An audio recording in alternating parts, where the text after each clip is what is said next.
ತಮಿಳುನಾಡಿಗೆ ನೀರನ್ನ ಹರಿಸಿದ ರಾಜ್ಯ ಸರ್ಕಾರ. ಇದರಿಂದ ರೈತರು ಆಕ್ರೋಶಗೊಂಡಿದ್ದಾರೆ. ಕಬಿನಿ ಡ್ಯಾಂಗೆ ಮುತ್ತಿಗೆ ಹಾಕುವಂತಹ ಪ್ರಯತ್ನವನ್ನ ಕೂಡ ಮಾಡಿದ್ದಾರೆ. ಆಕ್ರೋಶ, ಆಗ್ರಹಗಳು ಕೇಳಿ ಬರ್ತಾ ಇದೆ. ತಮಿಳುನಾಡಿಗೆ ಈಗಾಗಲೇ ನೀರನ್ನ ಹರಿಸಿದ ರಾಜ್ಯ ಸರ್ಕಾರ. ಕಬಿನಿ ಡ್ಯಾಂಗೆ ಮುತ್ತಿಗೆ ಹಾಕೋದಕ್ಕೆ ನೂರಾರು ರೈತರು ಪ್ರಯತ್ನಿಸಿದ್ದಾರೆ. ಎಚ್ಡಿ ಕೋಟೆಯ ಕಬಿನಿ ಡ್ಯಾಂ ಬಳಿ ರೈತರು ಧರಣಿ ಕೂಡ ನಡೆಸಿದ್ದಾರೆ. ತಮಿಳುನಾಡಿಗೆ ನೀರು ಹರಿಸುವುದನ್ನು ತಕ್ಷಣ ನಿಲ್ಲಿಸಬೇಕು ಅನ್ನುವಂತ ಆಗ್ರಹ ಕೇಳಿ ಬಂದಿದೆ. ರಾಜ್ಯ ಸರ್ಕಾರ ಜೊತೆಗೆ ತಮಿಳುನಾಡು ಸರ್ಕಾರದ ವಿರುದ್ಧ ಆಕ್ರೋಶವನ್ನ ಕೂಡ ವ್ಯಕ್ತಪಡಿಸಿದ್ದಾರೆ.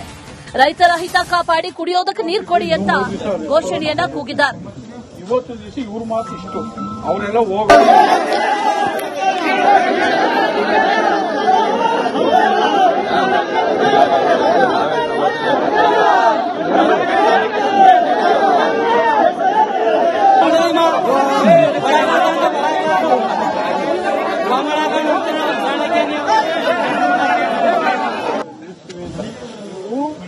ಸಾಯಂಕಾಲ ನಿಲ್ಲಿಸ್ತಾರೋ ಸಾಕಾರ ಒಂದು ಹೋರಾಟ ಕರೆಕ್ಟ್ 2,000 ಜನ ಸೇರ್ದ. 2,000 ಕೈ ಸೇರಿದಾಗ ಏನಾಯ್ತು, ಸರ್ಕಾರ ಅದನ್ನ ಬಂದ್ ಮಾಡ್ತು. ಹಂಗ ನಾವೆಲ್ಲಾ ಸೇರಿದ್ರೆ ಖಂಡಿತವಾಗ್ಲೂ ನಮ್ಗೆ ಯಶಸ್ವಿ ಆಯ್ತ. ನಾವು ಕಾನೂನು ಕೈ ಎತ್ಕೊಳ್ಳೋದಲ್ಲ, ನಾವು ಪೊಲೀಸ್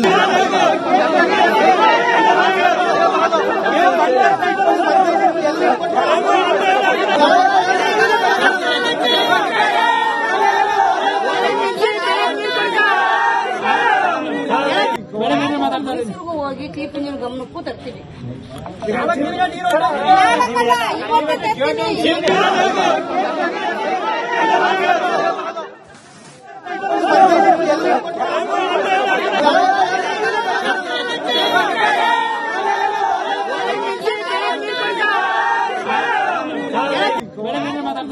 ಹೋಗಿ ಟಿಪಿ ಗಮನಕ್ಕೂ ತರ್ತೀವಿ.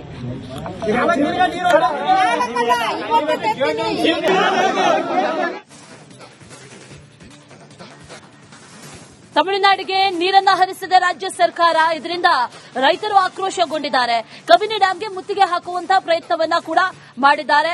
ಆಕ್ರೋಶ, ಆಗ್ರಹಗಳು ಕೇಳಿ ಬರ್ತಾ ಇದೆ. ತಮಿಳುನಾಡಿಗೆ ಈಗಾಗಲೇ ನೀರನ್ನ ಹರಿಸಿದ ರಾಜ್ಯ ಸರ್ಕಾರ. ಕಬಿನಿ ಡ್ಯಾಂಗೆ ಮುತ್ತಿಗೆ ಹಾಕೋದಕ್ಕೆ ನೂರಾರು ರೈತರು ಪ್ರಯತ್ನಿಸಿದ್ದಾರೆ. ಎಚ್ಡಿ ಕೋಟೆಯ ಕಬಿನಿ ಡ್ಯಾಂ ಬಳಿ ರೈತರು ಧರಣಿ ಕೂಡ ನಡೆಸಿದ್ದಾರೆ. ತಮಿಳುನಾಡಿಗೆ ನೀರು ಹರಿಸುವುದನ್ನು ತಕ್ಷಣ ನಿಲ್ಲಿಸಬೇಕು ಅನ್ನುವಂತ ಆಗ್ರಹ ಕೇಳಿ ಬಂದಿದೆ. ರಾಜ್ಯ ಸರ್ಕಾರ ಜೊತೆಗೆ ತಮಿಳುನಾಡು ಸರ್ಕಾರದ ವಿರುದ್ಧ ಆಕ್ರೋಶವನ್ನ ಕೂಡ ವ್ಯಕ್ತಪಡಿಸಿದ್ದಾರೆ. ರೈತರ ಹಿತ ಕಾಪಾಡಿ ಕುಡಿಯೋದಕ್ಕೆ ನೀರು ಕೊಡಿ ಅಂತ ಘೋಷಣೆಯನ್ನ ಕೂಗಿದ್ದಾರೆ. ಇವತ್ತು ದಿವಸ ಇವ್ರ ಮಾತು ಇಷ್ಟು, ಅವರೆಲ್ಲ ಹೋಗ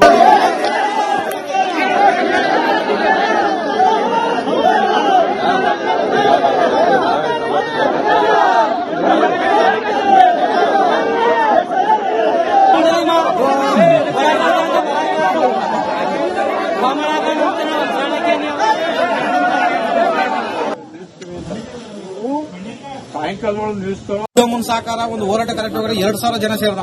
2,000 ಕೈ ಸೇರಿದಾಗ ಏನಾಯ್ತು, ಸರ್ಕಾರ ಅದನ್ನ ಬಂದ್ ಮಾಡ್ತು. ಹಂಗ ನಾವೆಲ್ಲಾ ಸೇರಿದ್ರೆ ಖಂಡಿತವಾಗ್ಲೂ ನಮ್ಗೆ ಯಶಸ್ವಿ ಆಯ್ತ. ನಾವು ಕಾನೂನು ಕೈ ಎತ್ಕೊಳ್ಳೋದಲ್ಲ, ನಾವು ಪೊಲೀಸ್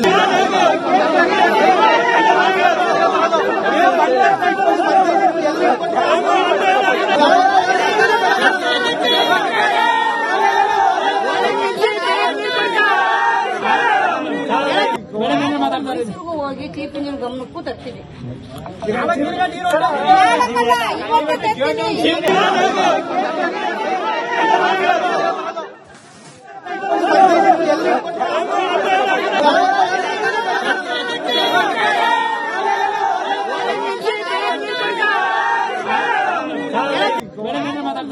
ಹೋಗಿ ಟಿಪಿ ಗಮನಕ್ಕೂ ತರ್ತೀವಿ.